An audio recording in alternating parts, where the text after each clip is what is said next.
हमारे सभी प्यारे दर्शकों को हर हर महादेव। महादेव को भक्तों को उन्हें मुसीबत में पुकारना नहीं पड़ता, क्योंकि महादेव तो खुद ही चले आते हैं। इस वाक्य को सार्थक करती है हमारी आज की ये चमत्कारी सत्य घटना, जिसे सुनकर आपको अपने कानों पर शायद ही विश्वास हो और इसे सुन आप भी अपने रोम रोम से भगवान शिव का नाम लेने लगेंगे। आज की ये सत्य एवं चमत्कारी घटना को हमारे साथ साझा किया है हरीश भाई ने। उत्तर प्रदेश के एक छोटे से गांव में रहने वाले हरीश शर्मा जी हमें बताते हैं कि मैं अपने परिवार के साथ, जिसमें मेरे माता पिता और मेरी बीवी और मैं रहता था। मेरी उम्र 29 साल की है।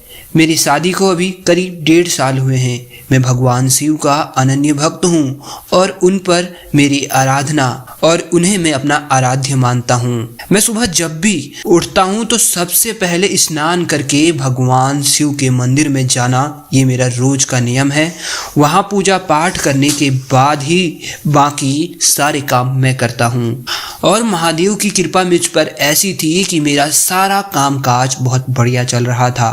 हरीश जी आगे बताते हैं कि मैं पार्टनरशिप में अपने एक दोस्त के साथ मिलकर साड़ी का व्यापार मुंबई में चला रहा था। देखते ही देखते महादेव की कृपा से मुझे इस पर तरक्की मिलने लगी और मैं अपने घर की सारी ज़रूरतें पूरा करने लगा।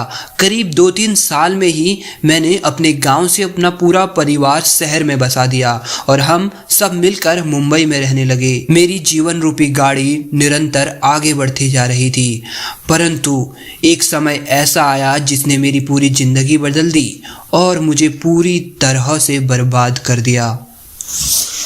दरअसल दोस्तों, हरीश जी बड़े ही रफ्तार से तरक्की की सीढ़ियां चढ़ रहे थे, परंतु उनके दोस्तों से ये देखा नहीं गया।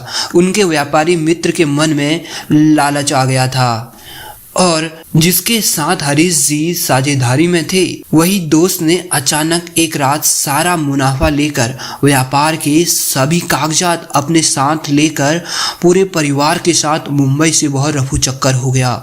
सुबह सुबह जब हरीश जी को यह बात पता चली तो उनके पैरों तले जमीन खिसक गई। हरीश जी बताते हैं क्योंकि वह मेरा सारा सहारा यानी हक लेकर भाग गया था, जिसके कारण मुझे रोड में आना पड़ गया था। मेरी फाइनेंशियल कंडीशन यानी आर्थिक स्थिति बहुत बिगड़ने लगी थी। ऐसे में मैंने अपनी स्थिति को सामान्य करने के लिए बहुत जगह हाथ पैर मारे, पर कुछ भी सही नहीं हो रहा था। हालत इतनी खराब हो चुकी थी कि मुझे शराब का सेवन भी धीरे धीरे करना शुरू करना पड़ा और यह शराब की लत धीरे धीरे मुझे जकड़ने लगी। मेरी बीवी बच्चे भी मुझे छोड़कर मायके चले गए और मेरे माँ बाप वापस गांव की तरफ हो लिए। उस समय मैं अकेला, लाचार, बेसहारा था और अपनी जिंदगी से बहुत थक गया था। जिंदगी में पैसों की कमी बहुत ज़्यादा परेशान कर रही थी, तो मैंने सोचा कि क्यों ना मैं किसी कंपनी में ट्राई करूं।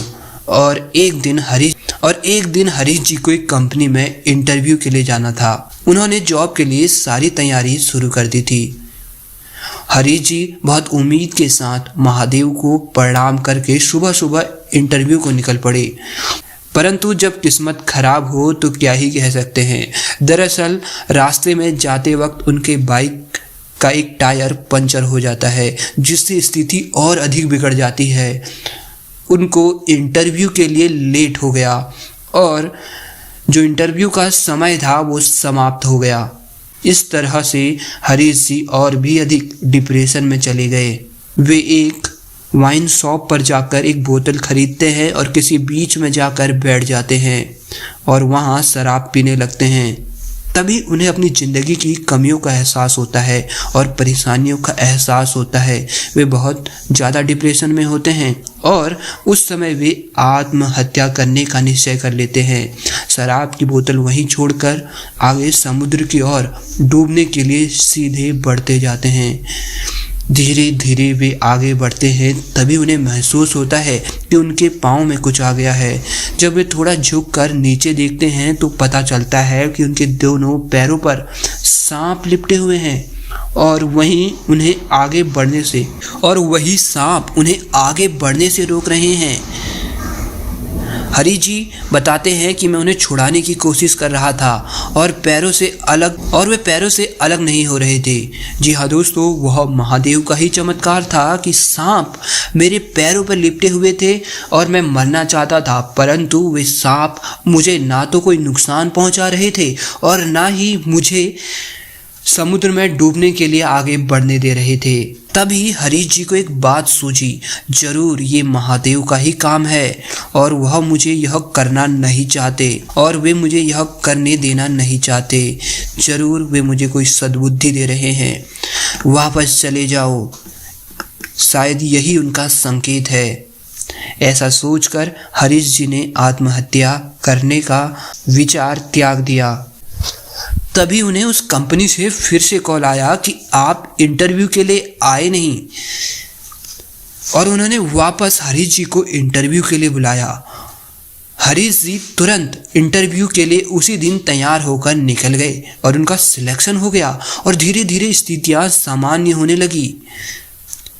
अब हरीश जी की स्थिति पहले से बेहतर हो चुकी थी। उनके बीवी बच्चे भी वापस उनके पास लौट आए थे। हरीश जी एक अच्छी खासी हंसी खुशी जिंदगी जी रहे हैं। दोस्तों, इसका पूरा का पूरा श्रेय हरीश जी महादेव को देते हैं, क्योंकि कहाँ वो आत्महत्या के लिए जा रहे थे और कहाँ आज उनकी जिंदगी इस मुकाम पर है कि वे जिंदगी की सारी खुशियाँ बटोर रहे हैं।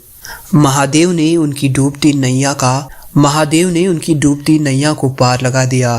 तो दोस्तों, क्या यह बात सच नहीं कि महादेव हमेशा ही अपने भक्तों की रक्षा के लिए आते हैं और मुसीबत से उन्हें बचा लेते हैं? यदि आप भी महादेव के भक्त हैं तो कमेंट बॉक्स में हर हर महादेव जरूर लिखें।